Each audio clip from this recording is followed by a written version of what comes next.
War is not solution, but the tension between Israel and Hamas seems to be increasing day by day. You'll not believe what's happening recently in this Gaza. American President Joe Biden has also stepped forward, and this war seems to be taking another route amid new decisions. UN Council is criticizing USA, but why? Many countries are sending food aid to Gaza, but despite of this, people are dying due to starvation, and the reason is very inhumane. Gaza's health ministry has reported a new death toll in Gaza Strip. People are dying due to dehydration, and famine has reached to the disastrous levels. Many innocents have been killed in the bombings. And due to this, both Israel and Hamas face pressure to come to a deal as Ramadan, which is the holiest month in the Islamic calendar, which is expected to start from the 11th of March. We have got all the news covered in this video today, so stick to the end so you don't miss any single update about it. Hello viewers, welcome back to our channel Geokit, your daily guide to geopolitical affairs. If you are new to the channel and enjoy learning about fast-paced modernity, especially about the geopolitical positions of countries in the international race, you will find our videos helpful. In this video, we will discuss why US was criticized in the UN Council. What are the solutions proposed to Israel and Hamas for leading this war to the end? Will these decisions stop Israel from attacking again and again on the Gaza Strip? Watch the video until the end to know how US plays an important role in this war. So, without any delay, let's get started. So as you all know that in January 2024, South Africa accused Israel of committing genocidal acts in Gaza and asked ICJ to order additional emergency measures against Israel. South Africa warned that Palestinians in Gaza were facing starvation and asked a court to order that all parties cease hostilities and release all hostages. South Africa also asked to court to order that Israel take immediate action to enable the provision of urgently needed basic services and humanitarian assistance to address famine, dehydration, and starvation in Gaza. After these allegations by South Africa, ICJ had ordered Israel to refrain from any acts that could fall under the Genocide Convention and to ensure its troops commit no genocidal acts against Palestinians. We have discussed this case in detail in our previous video. You can check it out if you don't know much about the ICJ case. While Israel and its Western allies described all these allegations as baseless and they supported Israel. Germany even funded Israel for new weapon and war machinery worth $202 million. The latest effort by the United Nations World Food Program to deliver food and other humanitarian aid to northern Gaza was largely unsuccessful. A convoy of 14 trucks carrying food for northern Gaza was held for hours at Israeli Defense Forces checkpoint in the central Gaza.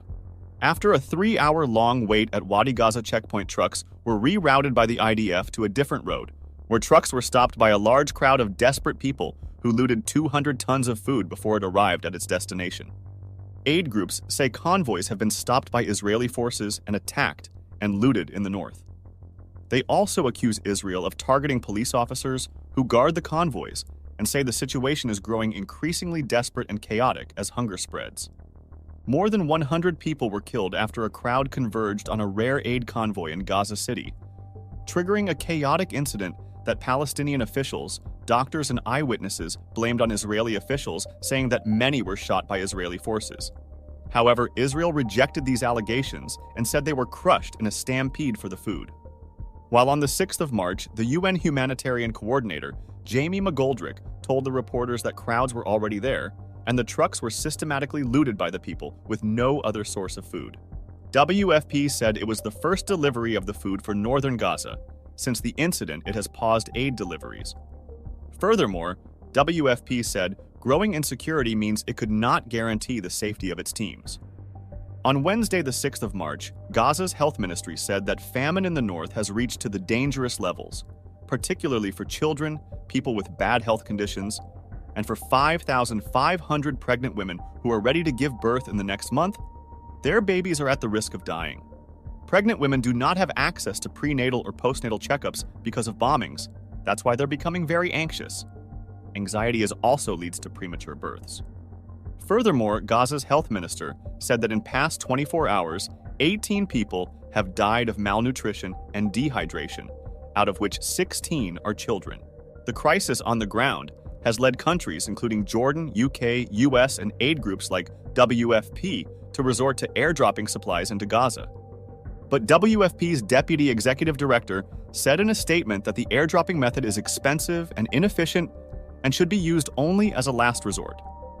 Because the airdrops will not end famine, and still we need entry points to northern Gaza that will allow us to deliver enough food for 500,000 people who are in desperate need. A group of experts appointed by the United Nations accused Israel of intentionally starving the Palestinian people in Gaza and said its forces were targeting civilians seeking humanitarian aid and humanitarian convoys. Backed by the famine situation, Mr. McGoldrick said that we are in constant dialogue with Israel and trying to open up new access coordinates. At first, the Israel Defense Forces did not immediately respond to WFP's request. Since the incident last week, Israel saw quite clearly how difficult it is to deliver aid, how desperate people are, and how unjustifiable the whole security is. McGoldrick said, "I think we've seen more cooperation from Israel as a result.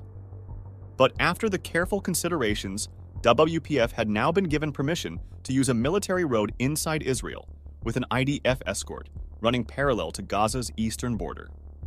Seeing all this situation in Israel, United States requested for ceasefire before the beginning of the Islamic holy month Ramadan, which is expected to start from the 11th of March.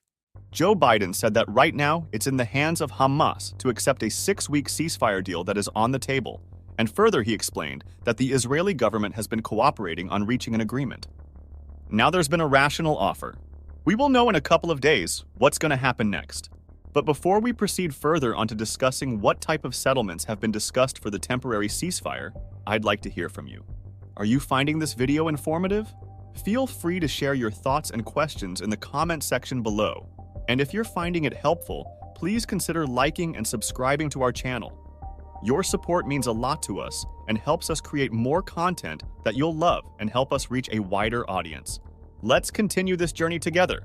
Joe Biden said, "If we get to circumstance that it continues to Ramadan, it's going to be very dangerous."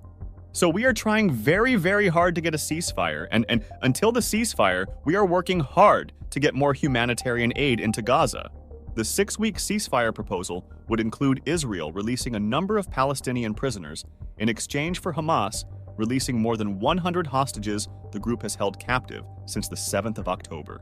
A senior Israeli official said every effort is being made to reach an agreement, but the talks are currently waiting on Hamas to accept or reject the agreement that is on the table. While Israel and Hamas, along with mediators, are trying to agree to a deal before March 10th, the start of Ramadan, there is also Egyptian pressure to reach an agreement, because a ceasefire would bring an end to Houthi attacks in the Red Sea and allow people in Rafah, southern Gaza, to move north and away from the Egyptian border.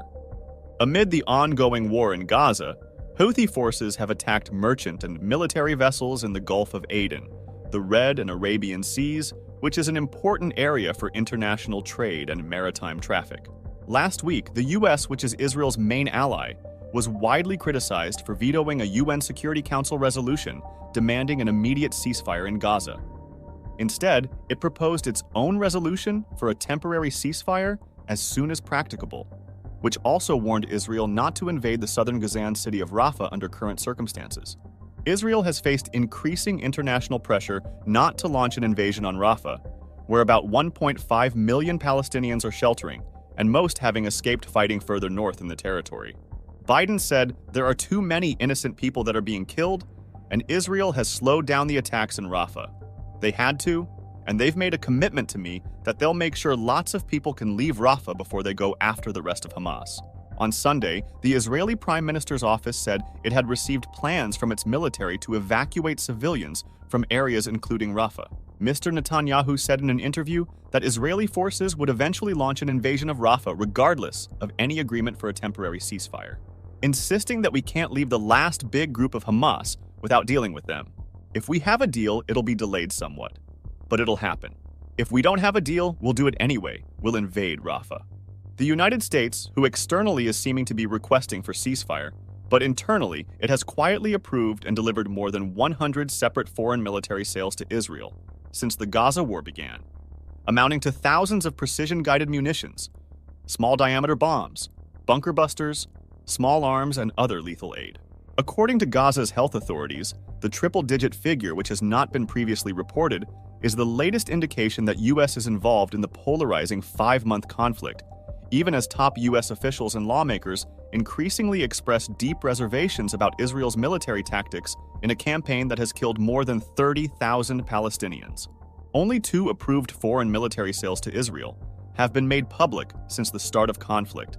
The first one was of $106 million worth of tank ammunition, and second was $147.5 million of components needed to make 155 shells.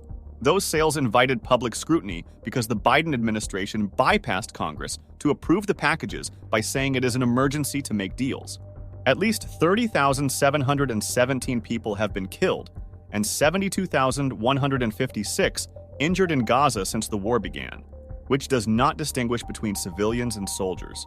Israel estimates that about 1,200 people were killed in Hamas's October 7th attack and says 246 soldiers have been killed since the start of its military operation in Gaza. When reporters asked Biden about his friendship with the Israeli Prime Minister, he just smiled and said it's the same as it's always been. Now we have to wait for the results of Israel-Hamas ceasefire decision, which is pending and needs the approval of Hamas for a 6-week temporary ceasefire as the holy month of Ramadan is approaching. Apart from this, in the result of these deadly attacks and ongoing war crisis, Israel hasn't lost its confidence.